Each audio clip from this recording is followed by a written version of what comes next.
Good morning, everyone, and welcome to Tyro Multidisciplinary Seminars. I hope everyone had a wonderful Labor Day break, and it's great to have you all back this morning. We have an extremely informative and very, very timely presentation this morning by Dr. Zubair Baloch, who is a professor of pathology and laboratory medicine at the University of Pennsylvania Medical Center. Dr. Baloch has been on this platform many, many times, and his contributions are always extremely timely and extremely educational. His name is a household name in the world of endocrinology and endocrine and head and neck surgery. He has published more than 200 peer-reviewed articles and has co-authored 3 books, in addition to many, many academic contributions in a variety of different formats.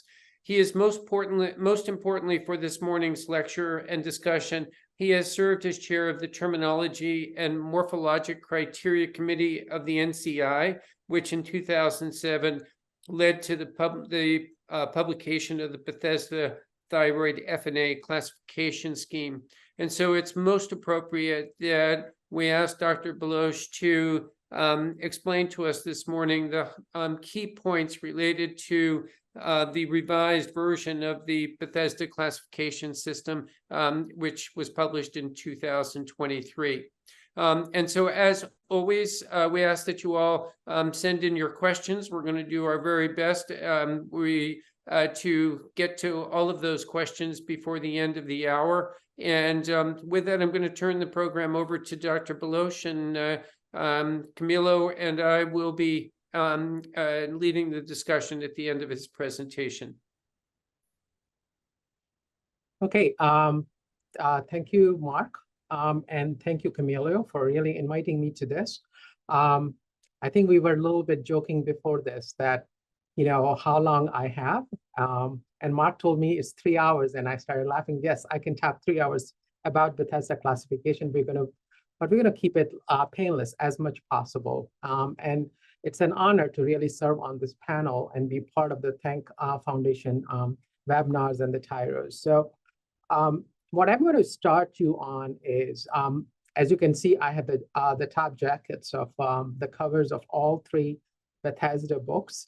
And the third one, I just got my copy, and it was on Amazon before I even I got it. So it's all there, and it's in your hands. But what I'm going to do is kind of take you on a little bit of journey. And before we start this, my only conflict is that I'm a part of this panel on the Tyro experts. There are no financial conflicts. I wish I did at my age, but that's the way it is.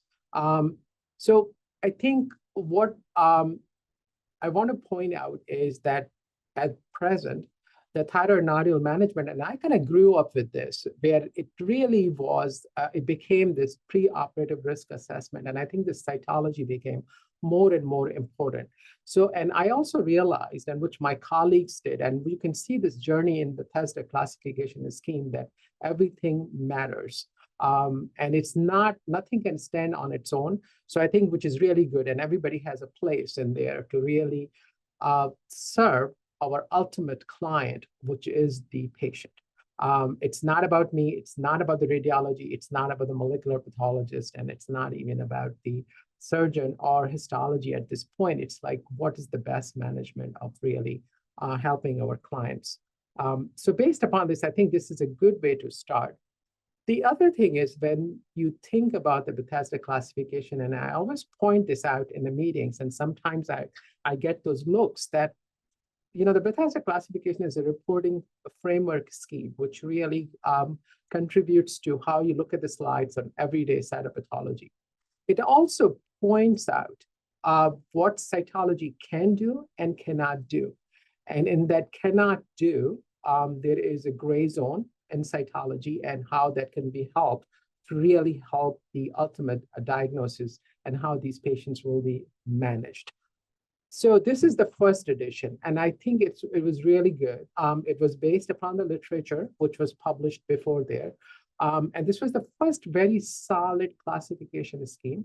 I do want to say for the sake of this talk that at this point when Bethesda classification, the first edition came out, a couple of years before that, the Britishers had one classification scheme, which is called the Thai classification scheme. And that was put out by the British Association of Cytopathology and Endocrinology. And that was really a best version of it. But at the same time, the Papillary-Like Society of Cytopathology had their own classification scheme. But when you went to the individual institutions, they used their own classification, which was basically negative, positive, and I don't know. But what the Bethesda classification did, it kind of stratified those categories that can be used for everyday cytopathology reporting, associated a risk of malignancy, which was based upon the literature. And then the clinicians kind of helped us what will be the management based upon those diagnoses.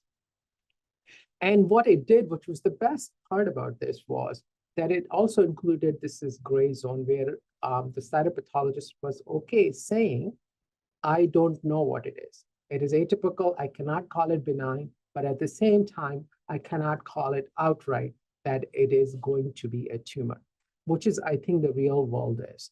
And to me, this really represented the everyday practice of cytopathology, which is very, very important, because not all cytopathology slides are going to be read at big academic institutions. Now, based upon those categories, this is just to show you my version of it. This does not include the non-diagnostic stuff here. Let me just pull up my pointer. And as you can see, based upon how much colloid, what we saw in the cells with the nuclear features, these kind of ran, as you can see, went from benign to atypical. So these are different cytology examples, and you can see these beautiful inclusion in a case of papillary thyroid carcinoma. So, but I think what is very important to notice is this was actually a groundbreaking thing in cytology. A classification was coming out, the reporting framework scheme kind of, raised its head and was being used. At the same time, there were different questions were being asked about thyroid lesions or thyroid nodule management. The first thing was, for cytology, the gold standard has always been the surgical pathology.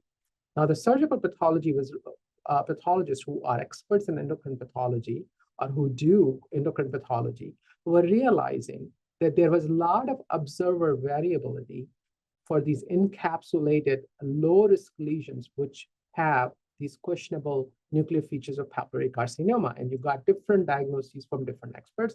And I'm not making this up because this is documented by observer studies. So that gold standard for cytology, which always has been surgical pathology, was not so consistent. The other thing was that the clinicians or clinical societies were also realizing that we are treating thyroid cancers. Maybe we are doing some of these tumors, we are over-treating them because a lot of patients are getting unnecessary surgery or too much surgery or too little. Also, there were radiologic guidelines were surfacing from different societies, ATA, the ultrasound, medicine, and ACE. I mean, they were all putting out their guidelines about that. But the best part, what was happening also in the background, we started looking at the molecular profile of thyroid tumors, and we started to really look at what the architecture, the nuclear features, encapsulation, and the prognostic features were really matching up with these different molecular profile cohorts. So this was a very exciting time for endocrine pathology or thyroid pathology, which included cytology and histology, as well as the management of these lesions. I also want to say that the Bethesda classification is not the only classification. There are many, many classifications, and the first one that we talked about is the RC path, and I put that in the first column because I think that really surfaced before Bethesda. Then you have Bethesda, and then there are other classification schemes that are from the Society of Radiology. You can see here from the Japanese and other societies. So there were these coming, and as you can see, they all had those 6 categories, but When it came to atypical categories, they handle it differently. Let it be it is, and I'm not saying what is good, what is bad, but you can see how these things were being stratified. The other thing was, which was a best validation of this reporting scheme, was the Bethesda. They were clinical studies because it really matters. Pathologists can say all this stuff, but what matters is what is somebody's doing with those diagnoses. So you can see these diagnostic and management paradigms were being published based upon what the Bethesda diagnosis was. And these were coming in very, very high impact factor journals, so which really made this more it got really good publicity, and the clinicians were really using it in the practice as well as the other clinicians, so which was very important. Now, I do want to spend a couple of minutes on this. The risk of malignancy when a clinician sits with the patient and talks about a cytology diagnosis, and I used to get calls about this, that the Bethesda has these risk of malignancies listed for each diagnostic categories. One does have to realize that these are based upon literature, which is coming from different institutions. So it's a very heterogeneous, I basically use the term, excuse my language, a hodgepodge of literature that one has to sort through. And that was actually my, one of my tasks was to really collect the literature and do meta-analyses or systemic analyses and really come up with these ranges. So that's what I came up with on some of these studies, including the studies which had more than 100 patients plus follow-up.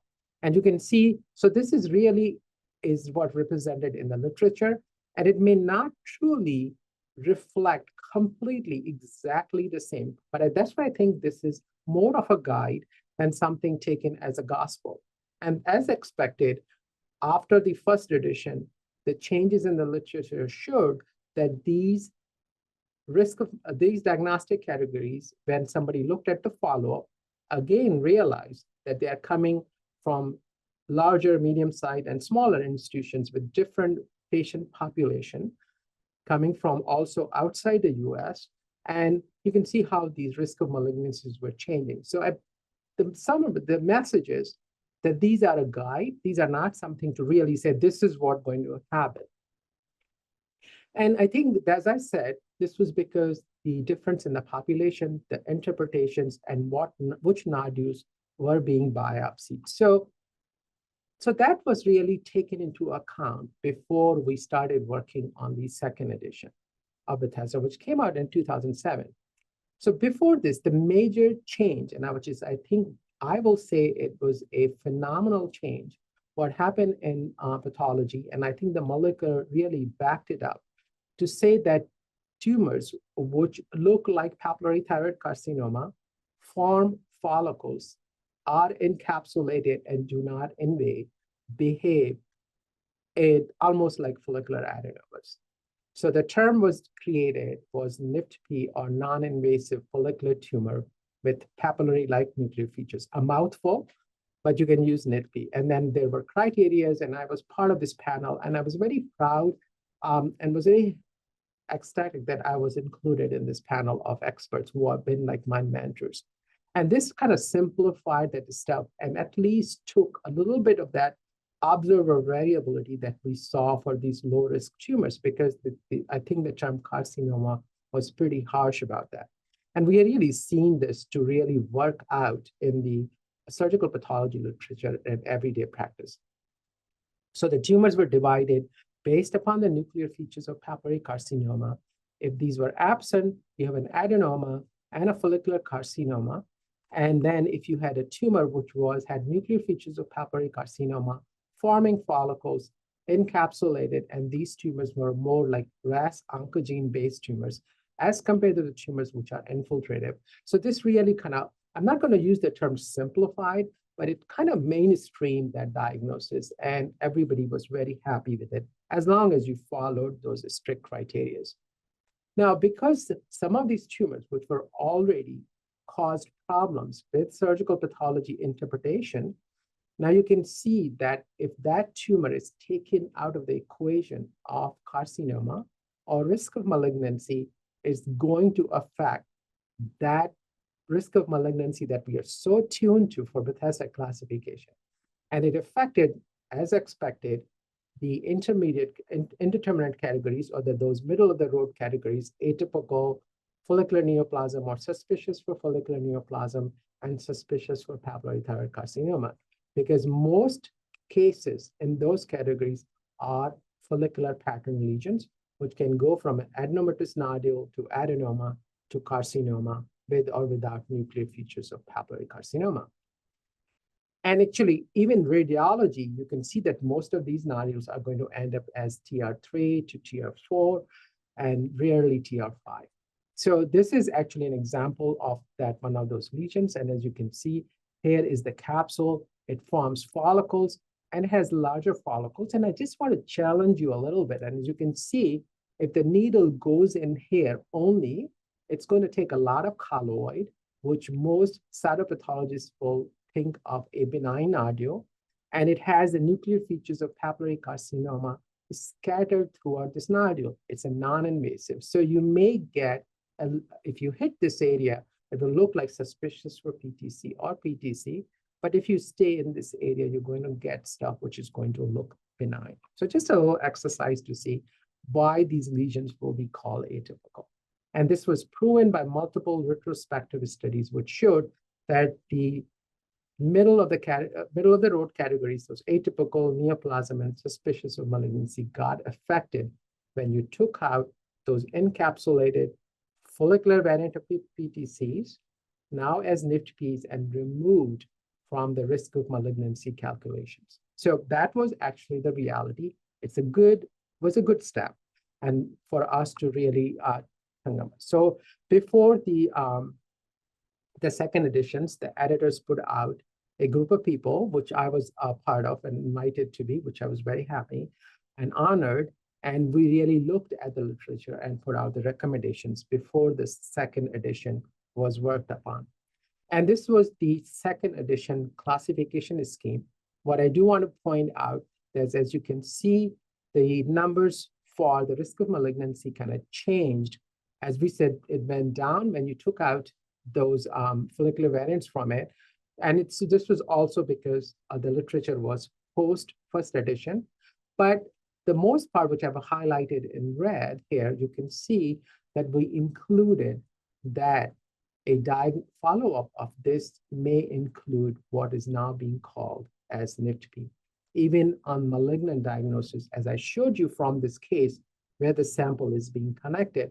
And since I have all of you online here, my plea is when you biopsy a thyroid nodule, please target multiple areas, because especially for these lesions, it's not a diffuse pattern of wall-to-wall same cytology. So it's good to really, and that's how you can see the diagnoses are not only affected by interpretation, it is also by the specimen collection and how you're collecting these specimens.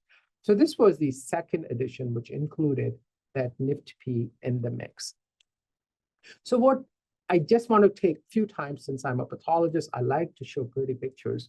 And I think what really matters is the correlation. And this is where I really get very excited, because what the radiologists at Penn, who are very gracious and really sharing this knowledge with me, as well as the endocrinologists who are well famous, both of those, and they kind of tell me, and I could really learn a lot, and it all makes sense. And I cannot make these diagnoses in vacuum. So this is a case of an adenomatous nodule. You all know about that. What you see is a spongiform nodule, which gives rise to these benign-looking follicular cells. And you can see this is the search path, which is a macro or large follicles, small follicles, and it gives rise to that spongiform pattern. So this all kind of matches from histology, from radiology to cytology and histology. Similarly, chronic lymphocytic thyroiditis having that heterogeneous appearance is still Bethesda 2, or the benign category, giving rise to lymphocytes. And this is how it looks on search path.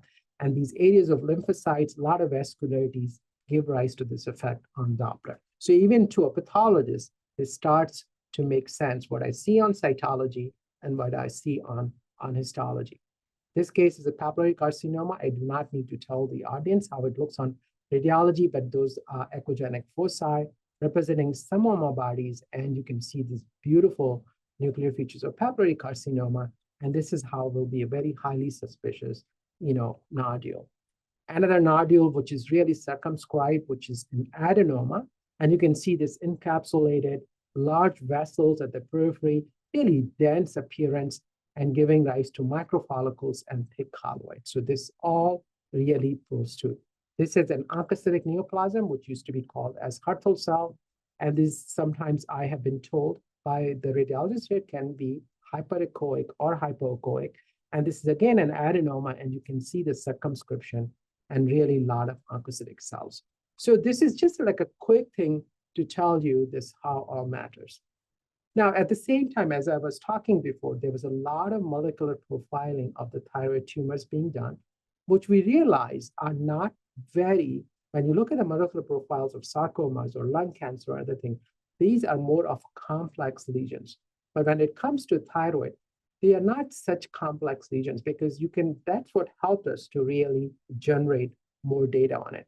So taking the second edition as a step up, and looking at what happens to thyroid lesion management from radiology to cytology, and what really helps to further really modify, not change, but modify the diagnosis by that risk of malignancy, that appropriate surgery can be done. As you know, there are a lot of commercial molecular tests available. And what was very interesting, that based upon this molecular profiling, the molecular pathologists, which are interested in endocrine pathology, create these food groups. We realized there was specific mutations as well as translocations to papillary thyroid carcinomas, follicular pattern or follicular carcinomas, poorly differentiated anaplastic and medullary carcinomas. So this is kind of my way of looking at these.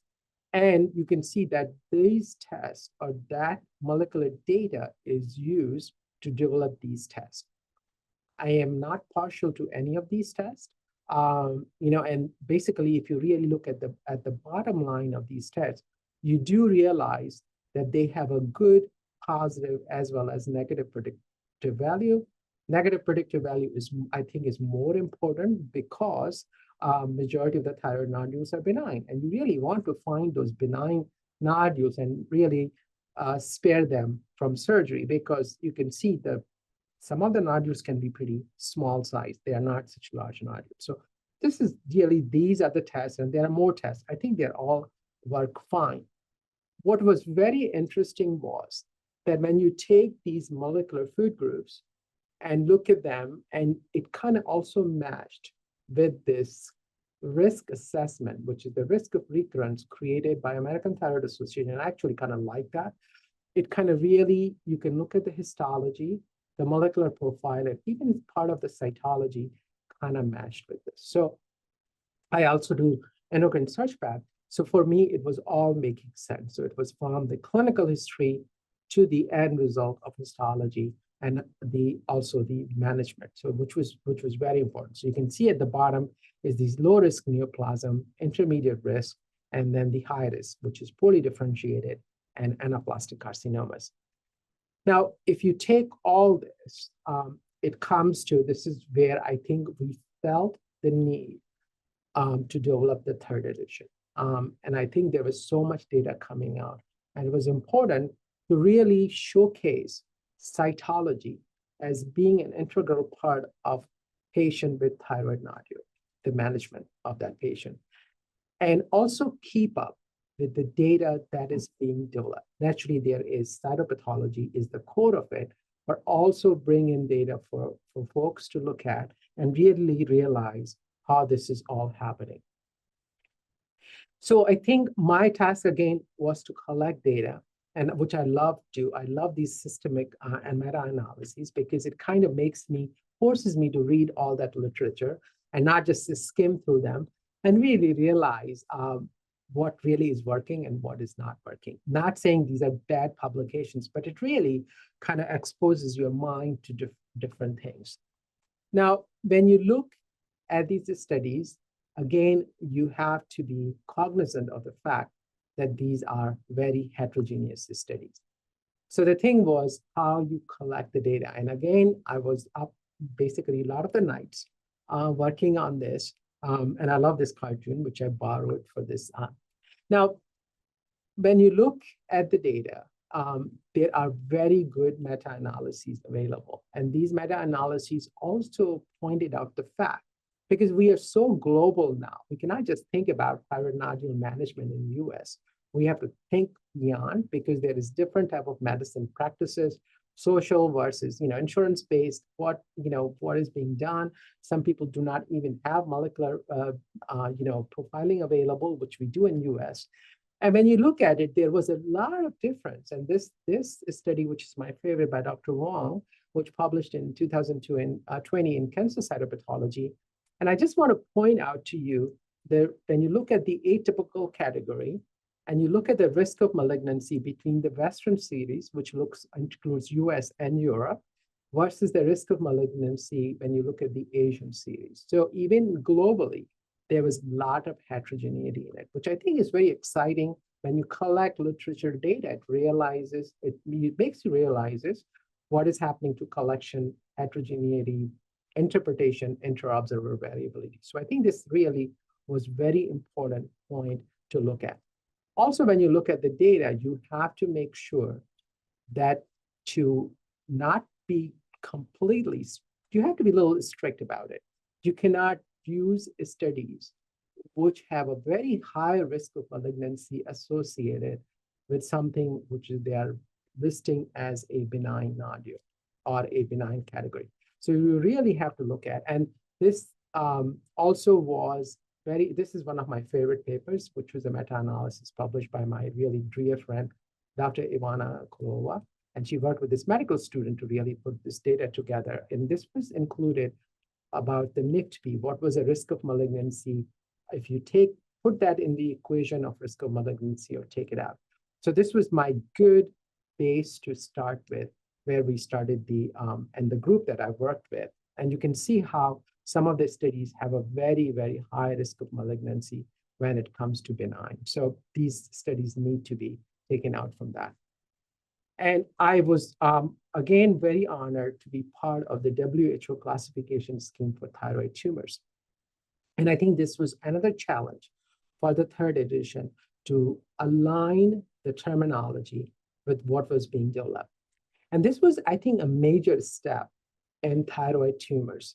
When you're looking at this, you are also looking at how these tumors are being classified. It's not, and what, again, going back to it, the architecture, the nuclear features, the encapsulation, part of the invasion, we had to make the food groups which really make sense from cytopathology point of view, from molecular point of view, and the management point of view. So you can see this is the first time the WHO also included in benign tumors what is now called as thyroid follicular nodular disease, what used to be called as multinodular goiter. What we realized that those nodules, even in goiter, almost 50% or more of those are clonal proliferations, or they have mutations, DICER1, DUX1, GNAS. Some of them are hyper-functioning nodules. So they are autonomous nodule, functioning nodules. So these are actually neoplasms. And that's why sometimes these morphologies are mistaken for a neoplasm on cytology, because they appear very monotonous or have microfollicles. And sometimes even on searchpad, you are scratching your head whether that's an adenoma or this is a benign adenomatous nodule. So that terminology had to really be brought into cytology to really make it cohesive. And the days when you cannot just stand on your own, everything matters. So this was another challenge to put this data together. So what is new? What are you going to see in the 2023? So the categories we simplified. So there's no two terms for some of the categories. We boil it down to one term. So non-diagnostic is going to stay as non-diagnostic. We took away the unsatisfactory, atypical of undetermined significance, on FLAS, so it just now stays AUS and follicular neoplasm. So that was the another simplification. We also included the pediatric population data because that is also becoming very important. And then the risk of malignancies were defined, and subcategorization of the atypical category is very important because cytopathologists should relate what type of atypia they are seeing. Either this is architectural atypia or this is some kind of cytologic atypia. And it, again, as I pointed out, it really matched with that classification that was being done on surgical pathology.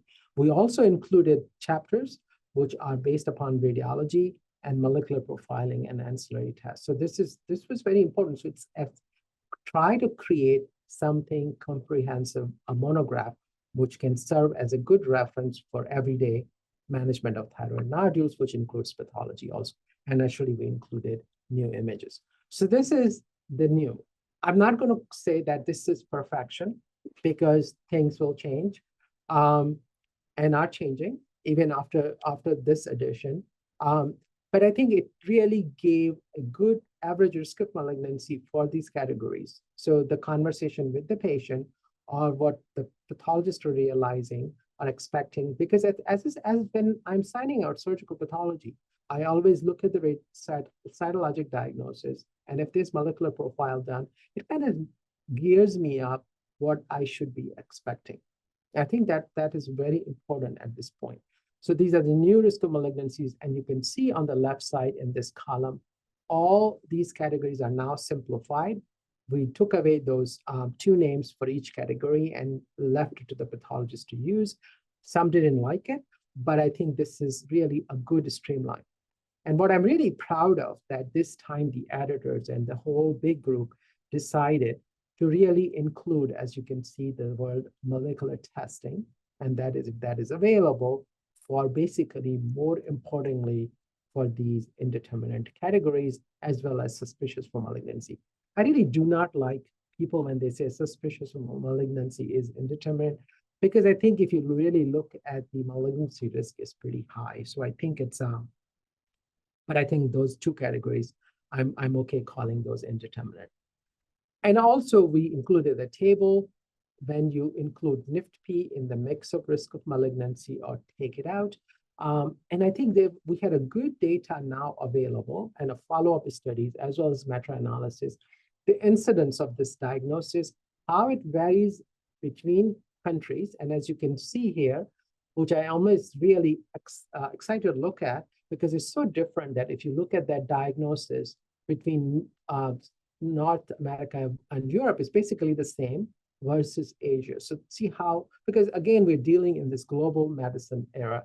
And what we realized that you can also make this diagnosis for sub-centimeter nodules, and these tumors can be very large. So this really helped to put together this data in cytology for the cases. So just to give an idea that what will be the risk of NIFTP in each of these categories. Now, this is the pediatric data, which we collected from multiple good studies that were available, solid, because we wanted the studies that have a good surgical pathology follow-up. This is taken by one of the articles that was written at the Children's Hospital in Philadelphia. But as you can see, there was also risk of malignancy. But we did realize that when you look at the risk of malignancy for what is being called as suspicious for malignancy in the pediatric population or malignant was basically the same. So we opted here for surgical resection. So this data, as you know, is a little different. I also realized that some of these hyperfunctioning nodules, there's a high chance of cancer in pediatric population as compared to adults. So that had to be also brought into this mix. So I think that's where you can see this risk of malignancy and the management recommendations are going to change, which have changed in the third edition. And I think we are going to see big changes in it if there is going to be, which I'm hopeful there is going to be a fourth edition. I don't have to be on it, but I think this is a good, solid point where the Bethesda classification now stands. Now let's think about, this was the kind of a rundown on the Bethesda classification and how it came about. I still have a good 10 minutes. So we're going to spend about the present and the future of thyroid nodule management. And this is my opinion, or I'm not trying to make a statement, but this is how I look at it. And I think what I'm going to go back to is how thyroid tumors are classified after resection. And I think it was very important to do this because including those tumors which form follicles, their behavior and whether based upon encapsulation and invasion versus on those tumors that have obvious nuclear cytology of papillary carcinoma or form papillary formations, plus the tumors with necrosis and mitosis. It was very important to realize all these features on histology, how they match with the molecular stratification of these tumors and their behavior. I think this is a major step in the thyroid tumor classification. It's not because I'm a part of it, and I think there's many, many brains behind it who really came up with the stratifications, and I think this is a good step, actually a very important step in classifying these tumors. And I think this is, for me, was very important that when you put that data together, especially for like low-risk thyroid neoplasms, which can be treated just by lobectomy, if the other lobe is normal and if the ultrasound features are still thing, you can realize that some of these tumors who even have like RAS mutations or other fusions can be adenomas or NIFTPs. And this was a very important step to really realize in this. And this is where the molecular profiling really helps. And I think it also helps from a surgical pathology point of view, what you will be expecting. Actually, this is, there are different rules. As compared to the tumors, which have obvious nuclear features of papillary carcinoma, this is a classic variant. This is an infiltrative follicular variant. This is a tall cell variant of papillary thyroid carcinomas. And these tumors are high. They really harbor the BRAF V600E mutations, which can be seen in up to 73, up to 68%, some cases in Northern Europe and in America. But if you really move geographically in, like in Korea, you will up to 87% of these will have BRAF V600 mutation. So this is like a main driver that it's very common as compared to the tumors which are encapsulated, have follicle formations and invade, which are follicular varianted, and these are RAS-driven tumors. So RAS and BRAF being the most common. We also realize that there is a group of tumors which are associated with, which is called as fusion-associated tumors. And in those, you can see actually adenomas as well as NIFTPs, and one of the common fusion being theta fusion. So this was really opening up a lot of thought process and how you think and classify these tumors, because they had these specific molecular profiles, food groups, majority of them. Naturally, there's going to be variations to that theme. And also we were realizing that these aggressive tumors, which we call now high-grade, well-differentiated carcinomas, which also includes poorly differentiated carcinomas, they have also this, you can really look at the molecular profile, which doesn't, naturally BRAF and RAS are on the top, but then they have other mutations and fusions or chromosomal rearrangements that you can see in this tumor. So this was a lot of data to swallow, but I think these are exciting times in thyroid nodule management. So when you bring this all together, I think it makes all sense. And I don't want to complicate things, but by really showing you that this very busy slide, what I want to point out that this is stratification, and I'm teaching to the choir, because which I really have now understand as a pathologist, that the clinical presentation and whichever classification scheme is used to stratify these patients by radiology, and you mix in cytology with these, and if you do molecular profiling on a selected cases, it really all matches in with what you see on histology and what will be the clinical dynamic stratification that is of the risk of recurrence that you're going to get from what is bin-based. And I'm sure this is changing also very soon. But I think it all matters, because when you put this all together, and as an active member of that group, where the diagnosis is made and the patients are managed or are classified. I think this data should be looked at very carefully. And it's very important because to serve, again, our ultimate client, which is the patient. So I'm going to end this up with this. And this is my version. The other name for thyroid is the butterfly gland. So I created this kind of word cloud at this point because I think there's a lot that matters. Nothing tops anything. It's all important data that really makes us believe on how to best manage these patients. So thank you so much for giving me time to talk about these and give some of my opinions. Again, these are not statements, but I think this is an important step towards thyroid nodule management, and Bethesda really sits at the center of it. So thank you so much. Dr. Baloch, that was awesome. Really extremely educational. Again, I want to invite our listeners to send in questions. This is a really unique opportunity to ask an expert in this field and identify any particular issues that you're uncertain about. So let me ask you the first question here. I love the term everything matters. And I guess the question is, in your mind, if you have a conflict between what the ultrasound features, what the cytology, what the molecular, and what the clinical presentation is, how often do you get an outlier that just doesn't seem to match? And what should the clinician, what should the clinician put their greatest faith in order to make the right decision? So, I mean, I think the majority of the time, that conflict kind of actually exists so nothing is, as I said, is going to be 100%, right? Naturally, the majority are. I see some of the conflicts around these encapsulated lesions, which really do not invade beyond the capsule. They invade into the capsule. And what you see on cytology, and there are also cases of poorly differentiated tumors which are encapsulated and they invade into the vessels only within the capsule. On cytology, they are going to look like follicular neoplasm, or sometimes I do put in that there is some necrotic debris in there, which looks like tumor necrosis.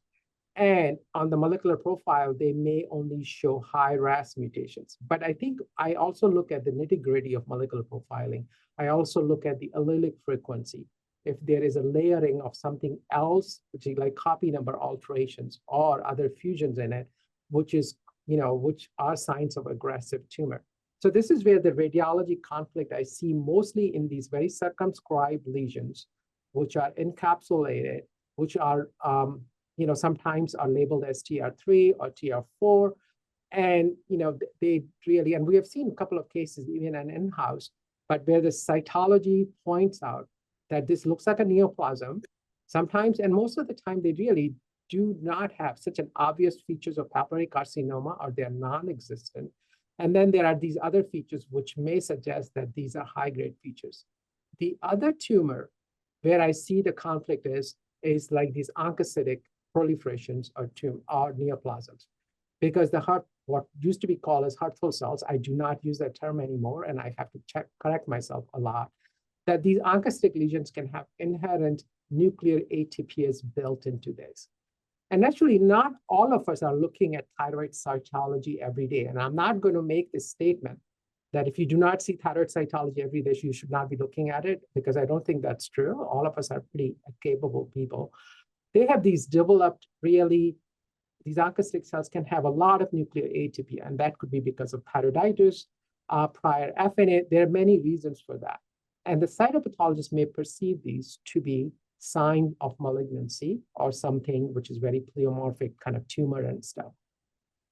And then the radiology doesn't match, because that is showing you this very benign appearing nodule or something which is, and then also the size. I mean, this is not it's a small size nodule, which is very circumscribed. So, I mean, those are the two things where I see different, but I will tell you, Mark, since in the past 5, 6 years, I have seen that gap to be very narrower and narrower every day. The radiologist, the comfort level of reading, giving up the diagnosis, and the cytopathology and the molecular profile, I will say it matches in majority of these lesions. I will say in greater than 80+% or 90+% of cases. There's always going to be outliers. What I have also learned, and this will be another pitch, if you don't understand the cytology diagnosis or there's mismatch, pick up a phone call, pick up the phone and really call, because as I said, it's all for the patient. So that conversation also sometimes helps. And somebody may look at the ultrasound again and say, you know what, you're right, there was something, it was there, so because the thyroid, there's a lot happening in that gland beside the nodule. So I think that is also very important. So I answered the question. Yeah, perfect. That was outstanding. There is a question from our audience regarding the risk of malignancy and management differences for oncocytic cell subtype cytology within follicular neoplasm, particularly within the new addition here. Do you have a comment on that? So I think so if you really look at the oncocytic data that is out there, and somebody specifically looked at those, you do have to realize that there's a lot of variation of what is being called oncocytic or Hürthle cell tumor. And on SearchPath, I think there is some variation exists there. So there is a little bit of variation in that.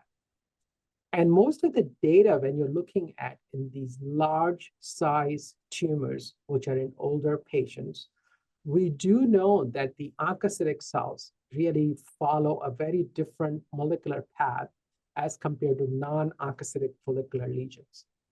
In my experience and what has been from the literature, that risk of malignancy does get tweaked when you're dealing with an oncocytic lesion. So it may be higher. But you also have to look at the studies where that data is coming from. I will also still propose that the term oncocytic or Hürthle cell anybody uses. I get so many calls from the patients because when they Google it, or some of the clinicians, when they see that word, they think it's a bad tumor. Yes, these are aggressive tumors. They can be radioactive, iodine, non-avid. They have a different molecular profile. But when you're dealing with a tumor, when you match them by size and by cytology and histology, I think they basically kind of have the same behavior than their non-oncocytic follicular. Yes, there are cases which have increased angial invasion and oncocytic lesions. They can metastasize to lymph nodes or more prone to be recurrent. But I think one has to really carefully look at that data to say there is a difference. So there are studies which have shown higher difference, and actually one of my studies was, but if you look at that data and you boil it down, these patients were older, where there was a high risk of malignancy and they had larger nodules.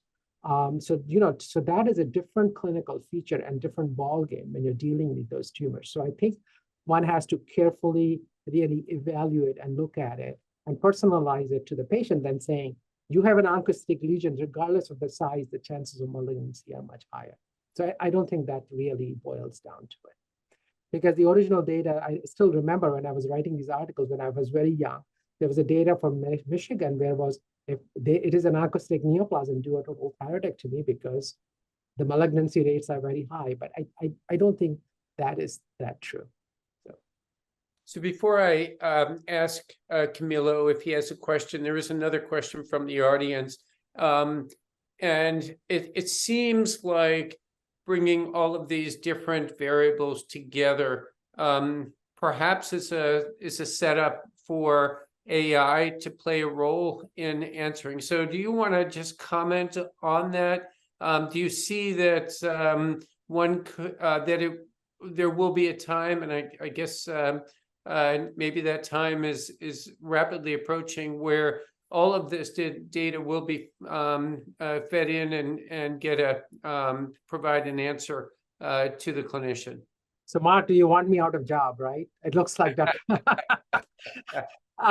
No, I think it's, so, I think it is something that the cytopathology community in general, not just for thyroid, but for like, pap smears and other FNAs is looking into and talking about it.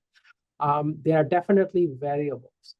And if this is going to be done, so I'm not saying that it's zero at this point. It is surfacing a lot, and we're seeing this mostly coming from the histology point of view for small biopsies and smaller specimens. So I think there's going to be a definitely role for it.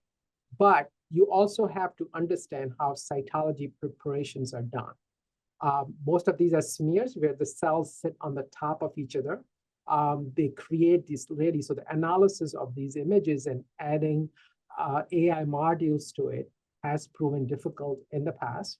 But I think there is headway being, and I will never say it will not happen, but I think it is something that is being very eagerly discussed in cytology. And I don't want to pitch it now, but the upcoming meeting of American Society of Cytology is based upon looking into the future. And that's where the AI and the image analysis and everything is like a big part of it. So this is something the community is very extensively looking at. Great. I suspect that this is where academic tenure might play a role here. But having said, Camilo, do you have a question for Dr. Baloch? Yes, I wanted to ask you about the incorporation of pediatrics into the mix in the new Bethesda classification system. And you presented in your presentation, and I want to echo everybody and congratulating you with this presentation and the publication of the new system. You presented the risk of malignancy of the different classifications in Bethesda in the pediatric world. And there seems to be a difference in the risk of malignancy in each category, and also a wider range in the risk of malignancy in each of those. Do you suspect that is due to the smaller number of cases we have recorded or data that is analyzed, or do you suspect that there is a biological difference between what we call Bethesda, whatever, in pediatrics versus the adults? So, as you said, Camilo, the amount of studies that is available, and I work very closely with our endocrinologist at the Children's Hospital, and I'm very lucky and honored that they share a lot of data with me. And we have published some stuff, and what is coming out from other institutions, which is also very, very important. From an international level, I personally think there is biologic difference, because when you start to mix in some of these tumors, and if you really look at the fusion data, that is very common. The NTRK data was very common in pediatric tumors, not just thyroid. This is where most of that data comes from. The molecular profile, naturally they follow what we see in adults, but these other additional alterations is different. The syndromic stuff that is coming out, the thyroid nodules being common in certain syndromes, like the familial tumor type stuff, you see more in children. Plus, these hyperfunctioning, the nodules with TSHR mutations are hyperfunctioning autonomous nodules in the kids having higher risk of malignancy, which will be called as follicular neoplasm, most of them on cytology. So I definitely think there is biologic differences, or some of these tumors like diffuse sclerosing subtype of papillary carcinomas, which are associated with rat PTC, or CCD6. So I think there's this group of tumors, not all, which are, if you look at the adult counterparts versus pediatric, is very different. So I think there is biologic difference, and which kind of show up on cytologic interpretation and the risk of malignancy. So I personally think this is going to stay. I may be wrong, which is fine, which is good, which is a good challenge. But I think I see this in the everyday practice. So I think it is different, and it's good. It's time that we realize that from the pathology and cytology community. This is very, very interesting, and I just want to follow up with another question. So you feel that the biological difference in risk of malignancy in each category is impacted directly by the molecular drivers in each of the tumors, or is it more of the time of exposure to that driver mutation or whatever, being that they're diagnosed much younger than the adult counterpart? I really do not have an answer for that. But, to be honest, when you see these tumors, by the time at the diagnosis, naturally they're adenomas, they're encapsulated tumors, like the adults, and they're fine. But when you're dealing with some of these, I see them maybe I'm working at a place where, you see a lot of these patients come because it's a reference population that you're seeing. So you're seeing this in high cases. But you see them really more infiltrative, angioinvasive, lymph node mats, extrathyroidal extensions. So I just see the same tumor, same size in adults, kind of little well-behaved tumors. So or at the same token, some of these very, very invasive tumors have really good prognosis in the children, like when you handle the diffuse closing subtype, which is also a fusion associated, but adults it does badly. So I think there are differences and the presentation, the way tumors show up on pathology and the follow-up. But I'm telling you from my experience and what I read in the literature, but I think that data there's a lot of stuff coming out on it, and also from the molecular point of view, that we should be able to really boil it down to where it's going to stand for us. But I doubt it's going to stand the same, that there is really difference which start at a very early age, and by the time these tumors present, they have basically have all the aggressive pathologic features. That's truly interesting. Sorry, I don't have a correct answer for you, but I think it's something that really needs a lot of data to be put out. That is truly interesting, because normally we use the classification of Bethesda as a driver of what we do after with the patient, and the recommendations that come out of that Bethesda classification that you showed in your slide are slightly different from what we see in the adult world, because active surveillance or watchful waiting in patients at the pediatric group might mean a very long time of watching. So what we do might change a lot based on what is reported as a Bethesda category in that age group. Zubair, let me just pick your brain again, because not everybody is listening in from an academic medical center. When, in your mind, should a clinician seek a second opinion on a cytologic interpretation? You sit in a unique place here, and I'm sure you're seeing many, many consultations from the outside world. Is this something, and I guess it may be impossible to generalize here, but when should the clinician question? So, I personally think, so let me just give a little preamble, because I don't want to be beaten up as soon as I come out of my office. No, I think it's, so I think that gap has narrowed, because now most cytopathologists who read thyroid cytology, they're reading it also from their comfort level. And you can see that in the diagnosis when they're using a specific Bethesda classification of what type of node, which is recommended now for these atypical categories they're using. I think a clinician should seek when they have first of all, there's a mismatch between the radiology, what they see, and the cytology. Let's not include molecular profile in the mix. Or they see a diagnosis which is not using the Bethesda classification, and it's just this descriptive where it says follicular cells, colloid, period. And what type of follicular cells you're seeing, or something like that, or don't favor, and which most cytopathologists don't at this point. But I think that's when you should have somebody else look at it.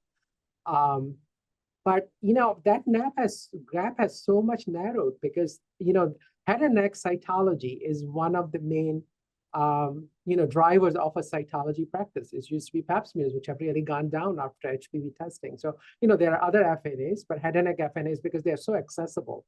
And I'm sure this also applies to salivary gland and other lymph nodes and stuff, that most cytopathologists pretty much feel very comfortable in putting out a diagnosis, and that is stratified diagnosis that really is kind of, I don't think that creates a lot of problems. And if you're layering it with molecular, that actually makes it more exciting because now you know that if something was called atypical and has a totally benign signature, which can happen, or a totally malignant signature, you can always, manage it accordingly to that in most cases. So I know I went into a circle with that answer, but I think that gap has really narrowed. But if you're getting a descriptive diagnosis, not categorical diagnosis, and then there is a lot of massive mismatch, then you should seek to somebody to just look at it again and give you their opinion.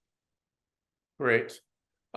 Terrific. Listen, we are up against we are the 9 o'clock hour. I can't thank you enough for this outstanding session, and thank everybody for joining in, and look forward to seeing you all next week. Thanks once again, and truly a very special lecture here.